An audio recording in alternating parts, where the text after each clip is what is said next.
All right. It looks like we're live. I'm really pleased to be here today for an awesome presentation with an amazing teacher from Philadelphia, Pennsylvania, back over in the US, who is coming to us and taking some time out of her day to amplify why everyone does what we do. That's of supporting English language learners. I'm Nathan Martin. I'm the head of marketing at Off to Class for a company that's built to help support ESL teachers and helping teachers save time so they can spend more time with their students. And the teacher today is exactly the type of person we want to save time so that she can spend it with her students. I was thinking, Andrea, before I tell a little about you, just the impact of an English language teacher. I was reading a thread last night of this very famous author who was an immigrant who's won all these awards and was finally connected back with his English language teacher who had taught him basically to read in a summer, and that impact of her work through the rest of his life. And it was just sort of very poignant and a reminder of the lives that you touch and the impact that it has. Andrea has been a teacher for more than 20 years. She works in Philadelphia, Pennsylvania. She's worked in a number of different roles. And the reason that she's here with us today and so graciously agreed to give us some time is unfortunately comes out of a tragedy and a very unfortunate event that happened to one of her students back in 2015. But that ended up being a catalyst for her to be able to tell the story and amplify a number of her students from all over the world and really give voice to them, which is so important for what we do at Off to Class, but also just in education in general. And so I'm going to turn it over to Andrea. She's got this QR code on the screen. So if you're with us today and you want to learn more about her, you can scan that and that'll take you to her digital business card. But now I'm going to shut up and hand it over to Andrea. Good morning, everyone. My name is Andrea Bitner, and I am an English language teacher from Philadelphia.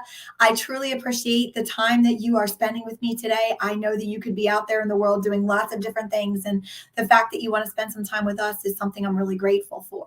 So I'm going to talk to you today about, first, Take Me Home, a little bit about English language learners here in Interboro, which is where I work right outside of Philadelphia. We're going to talk a little bit about the 10 essentials questions to ask when you receive an English language learner, and finish up with a thank you for taking our EL students home. So about over 10 years ago, I've worked with students in grades K to 12 through my 20 plus year career.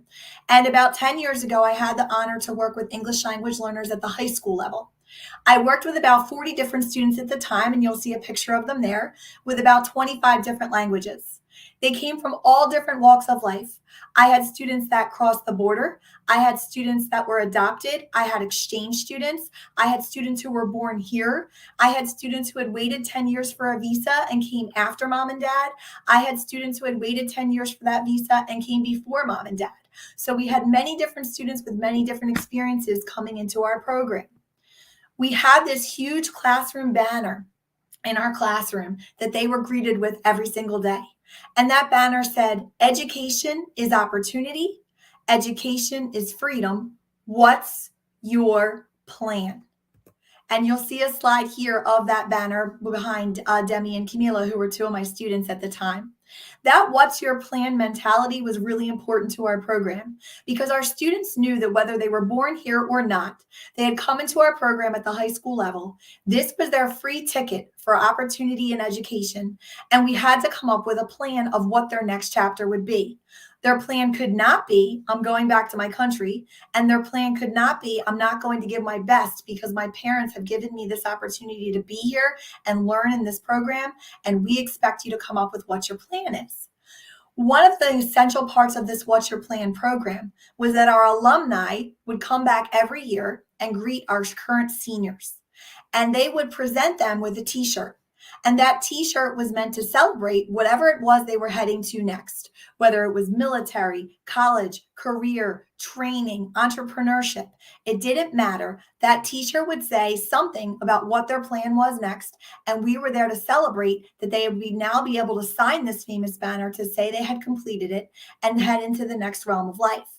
The alumni were also there to tell them about these amazing assets that they now had as these young bilingual people and all of the good things that were waiting for them on the other side of their high school careers.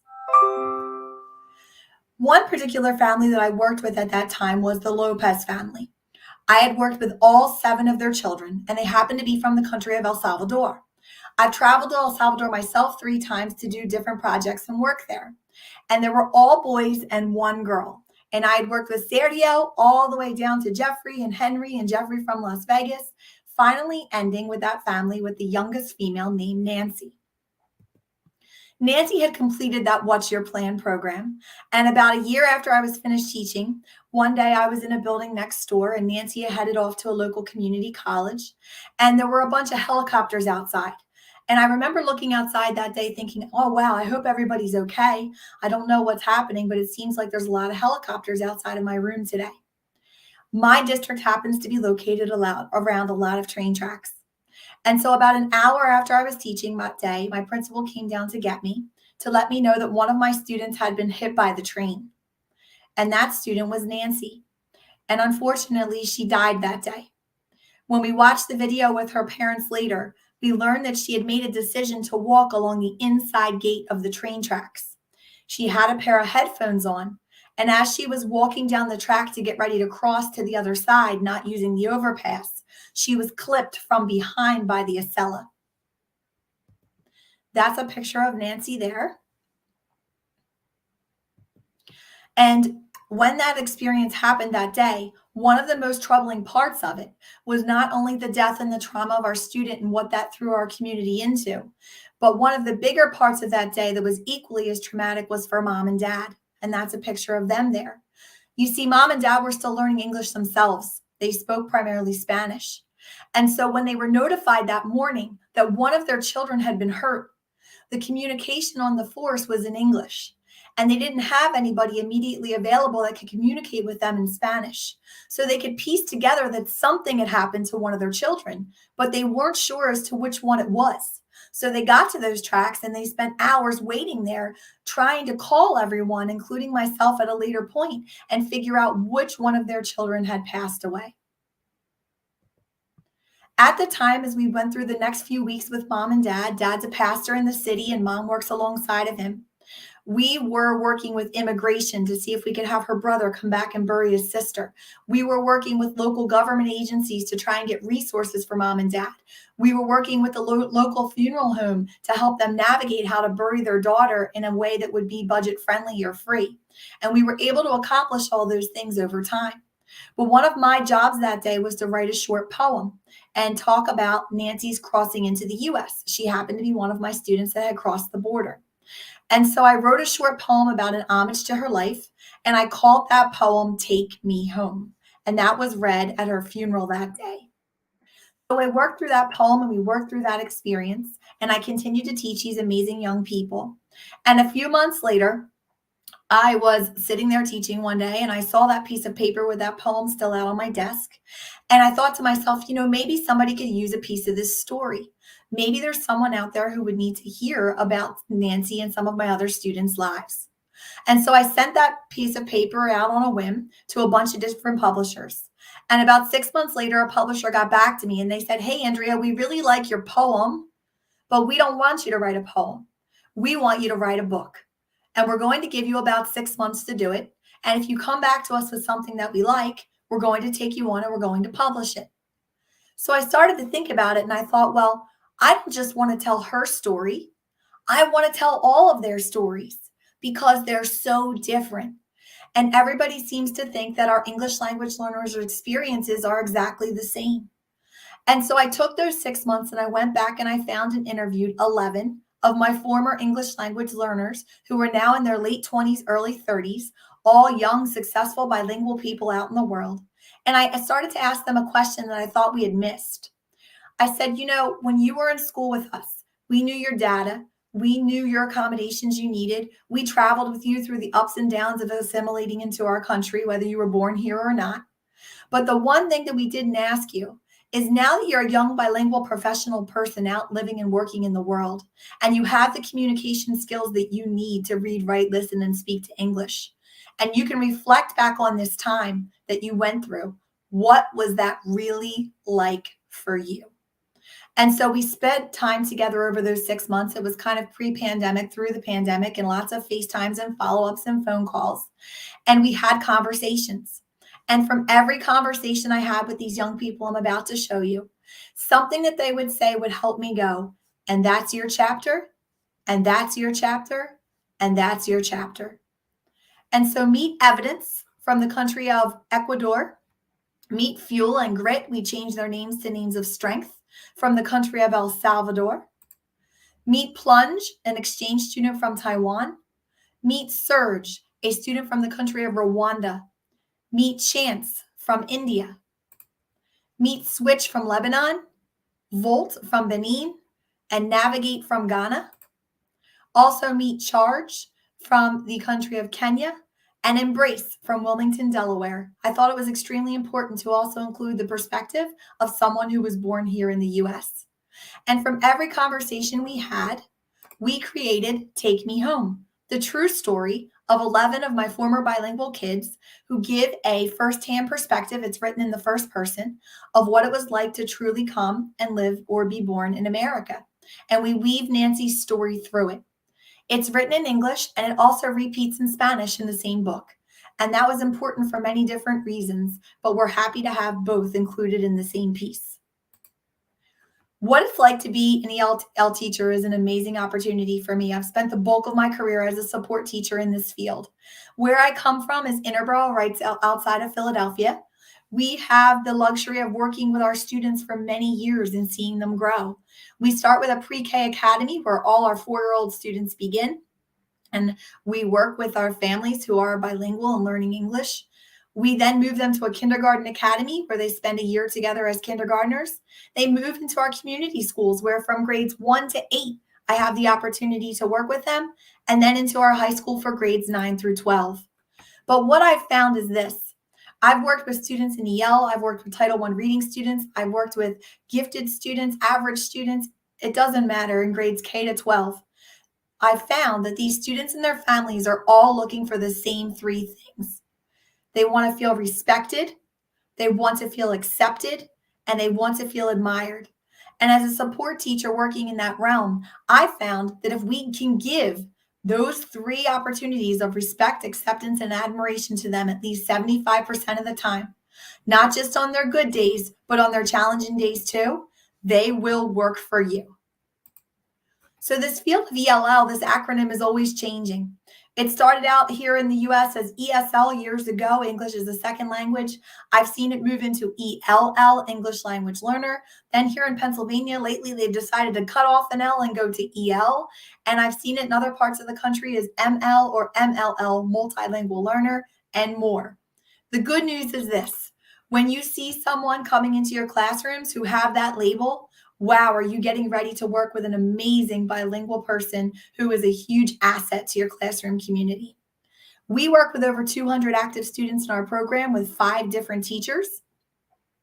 And we're constantly working on the 4 areas of English language learners: reading, writing, listening, and speaking. But what I always encourage my teams to know is that they're not all working on the same things. Some of our kids come in and are amazing literacy skills in their reading and writing in their first language, and maybe they're challenged by the listening and speaking element of English. I have the flip side where students are coming in with listening skills that are needed or with speaking skills that are needed. I have students that come in who are not literate in their first language, and we have to pump up their skills in English and start by in the very beginning with alphabet sounds and teaching them how to read. So students that are coming in have many different needs, and we're working and constantly changing our instruction to meet those needs. People will say to me, Andrea, I mean, they have an EL label. Don't all English language learners or bilingual students need support? And I say, well, the answer is no. You have to start to do a lot of research. We always start out with that home language survey. And once that registration notification is made that a student is speaking a different language at home, we immediately jump into a family interview. We give mom and dad a call. And in some of my other presentations, I talk about 8 amazing resources to make that really easy for you. We talk to them about, are they just speaking English to people in the family occasionally that live with them or don't live with them? Or is this something they get the gift of having every single day? We then look if we are seeing students who are coming from other states or down the street in a district next door to get more information on what screeners they may have done or what state assessments they may have taken. Here in Pennsylvania, we are a WIDA state, so we use that screener as well. And then we start to make that decision. Do they need ELL services? Or are they already proficiently bilingual and we're here to celebrate that and consult with them when we need to and keep an eye on their long-term and well-being? We assess students constantly with district assessments, the access or other state assessments throughout the country they may use. We're looking at grades in class, parent input, teacher input, student input.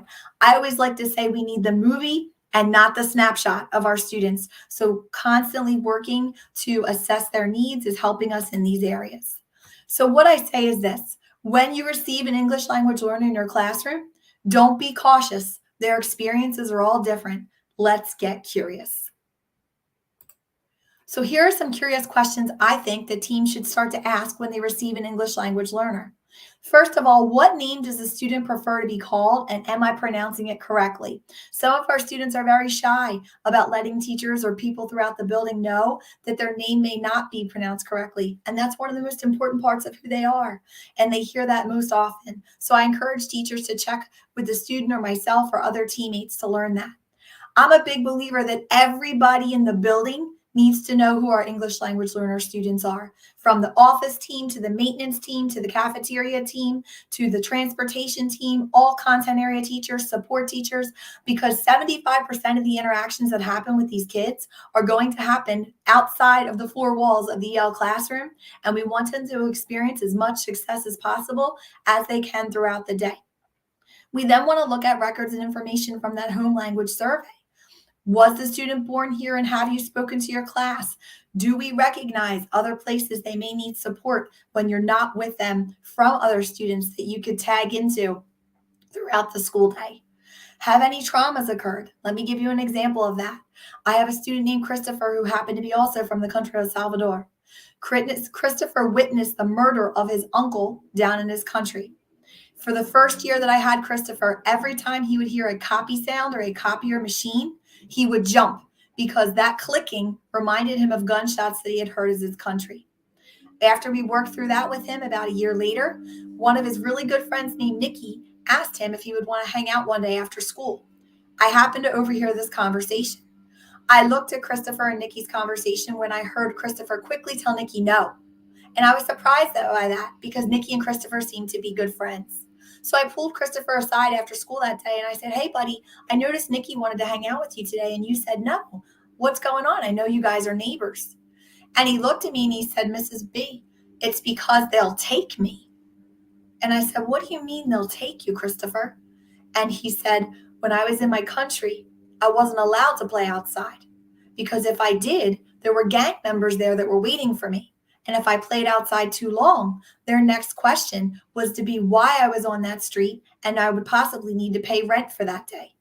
So for Christopher, playing outside had been ingrained in him as a very dangerous activity. So I said to him, "Christopher, I want you to know that you only live a few blocks from school now, and it's safe for you to play outside. Are mom and dad nervous about you playing outside too?" And he said, "Yes." So that resulted in a follow-up phone call to mom and dad to talk to them about the safe place in their yard that was blocks from school where it would be okay for Christopher to play when they were ready. And I can tell you now that fast forward a few years later, Christopher and Nikki are still friends. They're now going into 8th grade and they're hanging out in all kinds of places in the community, getting into all kinds of good trouble together. So when you notice students' behaviors, you want to be thinking about maybe some hidden traumas that may be there that are worth investigating. You also want to think about what language do their parents prefer to communicate in. And that's really important. You want to be thinking about the fact that not all parents are bilingual. Also, that there are many parents who are bilingual. Some of my parents know English, French, and Arabic, and some of them just prefer the English. Some of my parents prefer Spanish, some prefer Twi, some prefer Russian. It just depends on their level of comfort with the school material.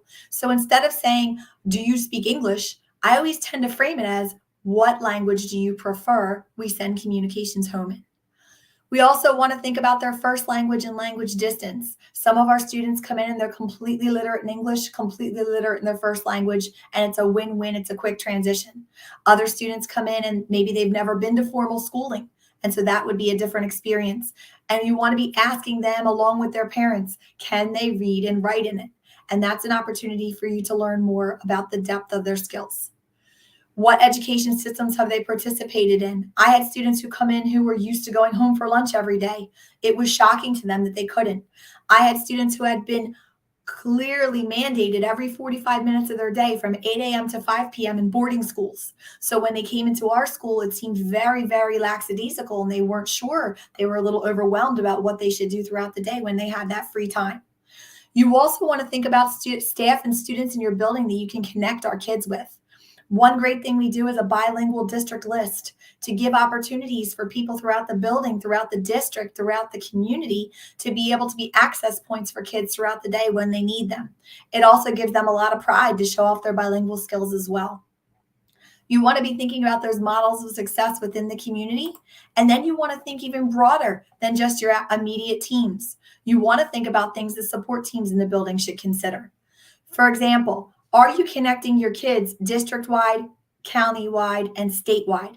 We do very many projects here in our school where I am constantly having activities during the year of my current caseload where I connect them a few times so that the older bilingual students can be role models for our younger bilingual students. And I'll tell you, there's nothing more amazing than seeing my first, second, third graders meet those fourth, fifth, and sixth and seventh graders who are bilingual skills as well, and seeing that they're not alone, that there are other kids who are just like them that have this amazing asset. And then we get to connect them across the district to have bigger activities throughout the year where they can meet each other again to celebrate this gift that they have. You want to be thinking about push in or pull out. What works best for your students, to be in the classroom with them or to pull them out to small group or some combination of both. You also want to be thinking about how do you pick up your groups and what do your teachers prefer? Some of my teachers prefer a daily phone call to remind them it's time for the kids to come down. Some of my teachers have built in alarms into their iPhones. So my English language learners have learned when they hear that sound in Mr. O'Fault's class, they know, oh, they get up, they come right down to Miss B's room, it's time for class. I have students who prefer to go pick up the next group, and their teachers love giving them that model experience. So you want to be thinking about what is the most seamless and transitionless way you can work with your various groups throughout the day, and how does that work well for your teachers?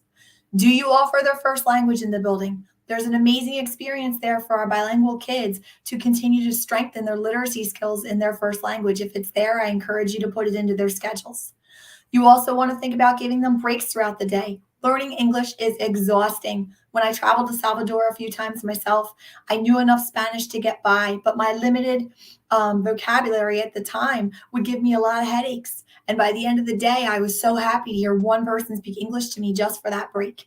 So, or have some quiet time to read or just listen to music or spend some time alone, just not having to have those two parts of my brain working so hard. So continue to think about that.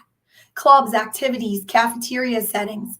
These are places where the kids may not be with you. So you want to make sure they're sure how to navigate, and mom and dad as well, those processes. Is there transportation after school? What clubs are they interested in joining? Can you tag them with empathetic kids in the building who you think would be great friends for them? You also want to think about the cafeteria. Are there number pins that they may not be used to? It's a very loud place. Would they prefer to go somewhere different in the building to eat for a little while until they get better at experiencing that navigation? You want to have them checked by the school nurse. You want to look at all their physical needs, their speech needs, their hearing needs, their vaccination needs, all of the things that are different in our school that they may not be accustomed to, just to make sure that we're giving them every opportunity to be successful. You also want to consider if your teachers are complying with the laws of grading. If a student is not successful in a class, were the accommodations put into place to ensure that it wasn't because of the language? So there are many more that we offer, but these are two slides that I thought would be useful for you to hear about today. So I always encourage our teams to do this. I say, get on board, because students who are drowning in need require an unbreakable connection between their support teacher and their content teacher, supplying both a life jacket and rope to pull them back towards the land of progress is absolutely essential. And when they ask me why should we adapt this instruction? Why should we work together to do this?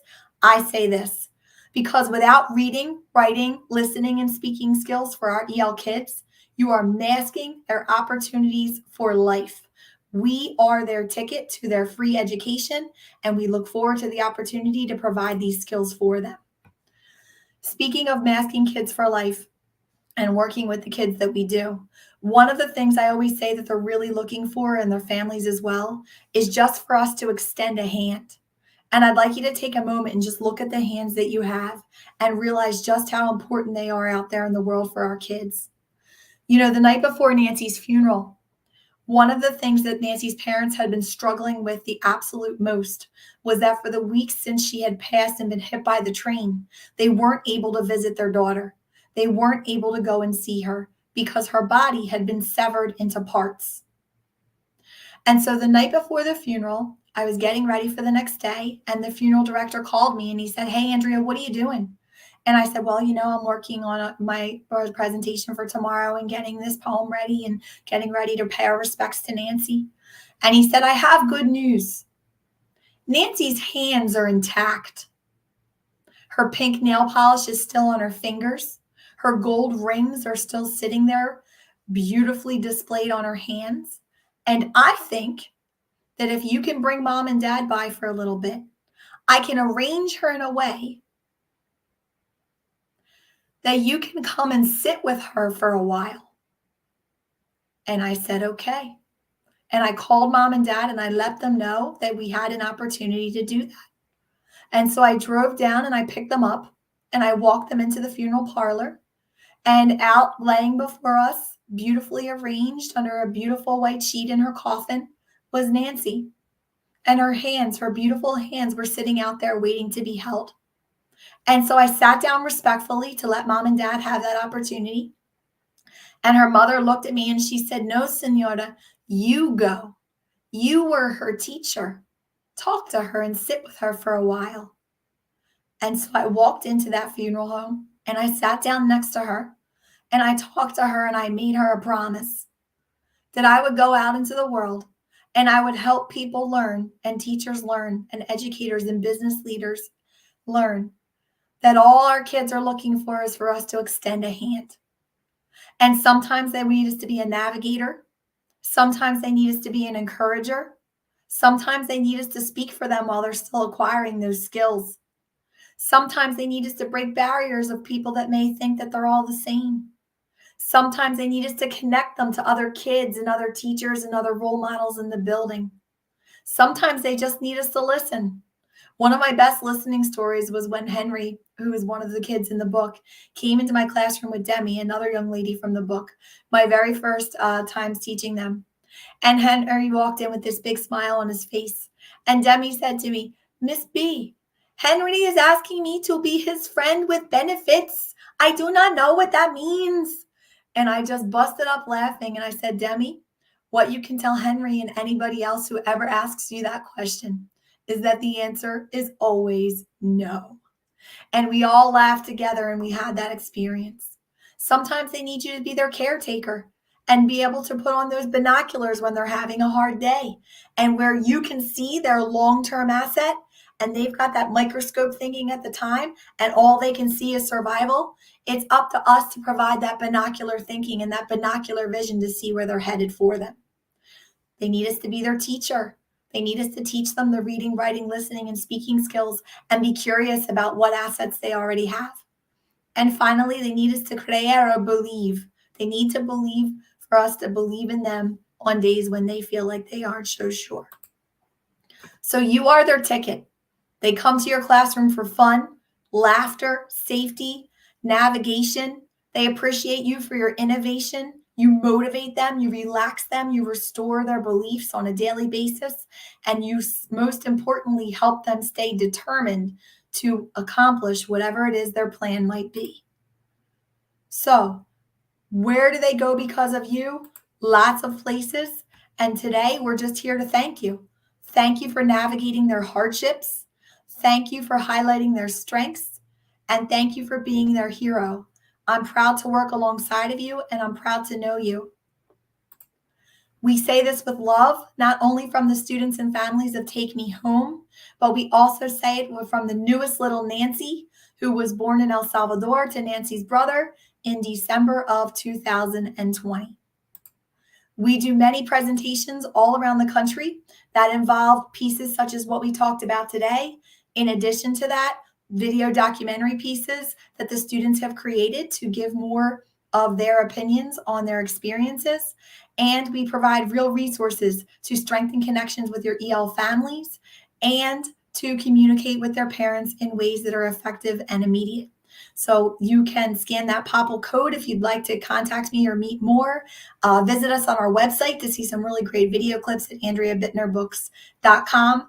And I'll be teaching again myself in just a few weeks. So thank you so much. Oh my goodness, Andrea. Thank you so much. I had a camera off so I wouldn't distract from anyone, and I'm very glad I did because that's an incredible story, and I don't think anyone who has heard that story will think about hands in quite the same way again. And so thank you for sharing, and thank you for being there for those parents. One of the things that stuck out to me in particular was that reminder of you don't really know what these individuals are going through. I can't imagine what it was like for her parents to have to navigate one of the horrible things that could ever happen, and not having the tools and needing someone to walk alongside them and giving them that voice. It just really incredible, and something that will stay with me. And also the fact that you don't think about what's underneath the surface, the iceberg thing. A copier is a copier, but it's not a copier if you've come out of a certain environment. And so much the stuff that you see on the surface is just linking to something much deeper. I am curious to go back to your students, and we've got some good questions that have come in. What were some of those things from your students that when you went back and talked to them, that they said, I wish that someone that someone would have done this, or someone would have done that? Are there any of those sort of reflections or that they brought up? Absolutely. Absolutely. And in some of our presentations we've done, through our experience and our journey so far, a lot of times the kids come with me, and That's people awesome. get to ask them these questions directly, which is amazing. And they love that opportunity to be able to do that. So a couple of things that came out of the conversations I had with them.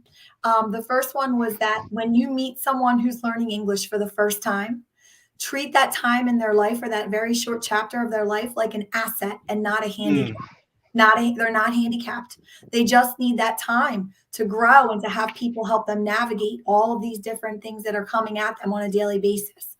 The second thing that I think that came out of these conversations was to remember that lack of language never equals lack of intelligence. And I think that sometimes they face that. And the third piece is we're not all the same. I've had students from the same country with vastly different experiences.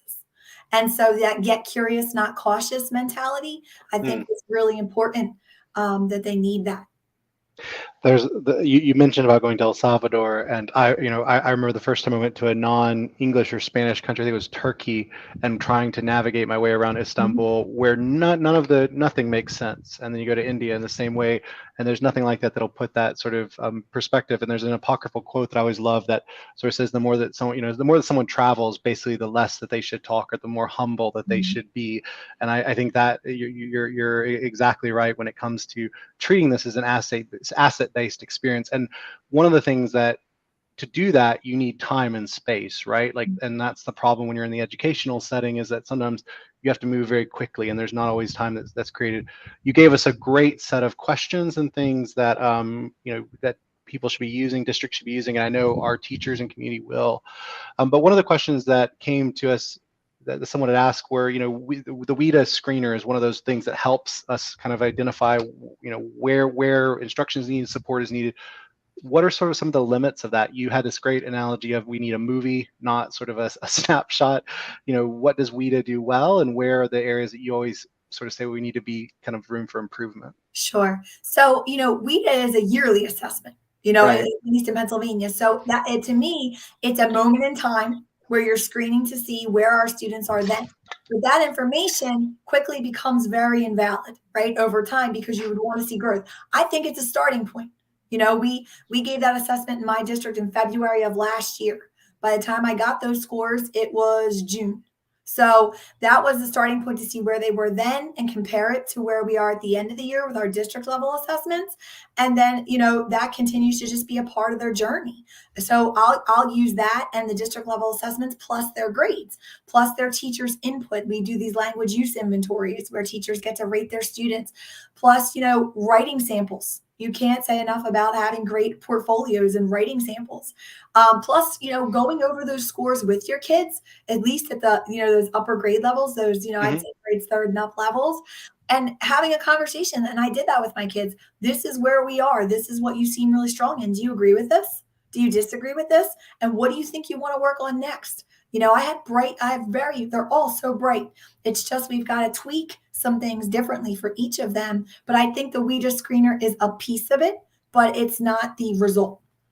Yeah, and I think that's so true with a lot of assessments. It's very easy to sort of throw them out, and but they have a role, and they can tell us part of it. But we should never sort of treat them as like the highest or sort of the final standard. So that listening is so important. It sounds like your students definitely benefit from that. One question that Gareth asked was the question that whether there were ever opportunities for non-native speakers who are studying Spanish to kind of have that kind of cross study, or bringing students in the classroom together where they can where English language learners and students who might be studying Spanish can learn from each other. Is that something that you've seen work well, or? Oh my goodness. So all the time. And especially we have bring a friend day. So we do that often. And because what'll happen when I work with especially my elementary kids, like my grades 1 through 6, in the very beginning, they see that their friends have this, what my kids call their secret party trick, right? The fact Right. that they can just flick from Arabic to English in 30 seconds, from mom to me is amazing to watch. But their friends right around third grade start to notice that they have got this amazing asset. The kids that are bilingual right around third grade start to notice it too. Like, hey, I can do something other kids can't, you know? And so once that happens, they want to come to Miss B's room too. And they'll walk in and they'll be like, Miss B, I speak Russian. And it's an English speaker. And I'm like, oh yeah. And they'll tell me a few words. But the idea is they want to be a part of it, and I want them to be. So we have these bring a friend days where my kids will bring them down, whether it's a lunch bunch or whether it's a special bring a friend day where they can bring 1 or 2 friends to class. I've got a room then of like 40 kids. Who cares? They're there to celebrate. We do lots of activities in that 45-minute block where they're playing games together. They're playing Uno. They're playing Pie Face. They're doing voting boards. They're writing with each other. They're playing Jenga. They're strengthening their skills. But those kids now have a connection, and my kids get to have a little bit of pride in saying, hey, like, I'm showing you my secret party trick and I'm glad to bring you here today. At the middle and high school level, we do that in a different way. I will have lots of community parents where I am who own a lot of businesses. So we take short field trips, and they get to bring a friend with them, and we go down to the local Chinese restaurant and we have lunch, and they get to hang out together. We've gone bowling together at a great resource in our community that works with us to give us cheap bowling rates. So just those opportunities to connect.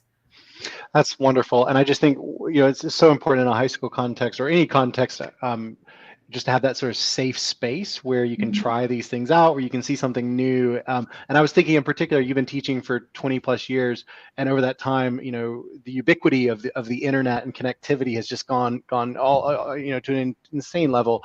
And so I'm curious, like when it comes to English language learners and sort of, being able to have this connectivity and connect to different cultures and content and things, is that something that you try to encourage people to bring in the classroom, or how has technology sort of play into instruction, or with these students, or even them bringing their kind of whole self to the school?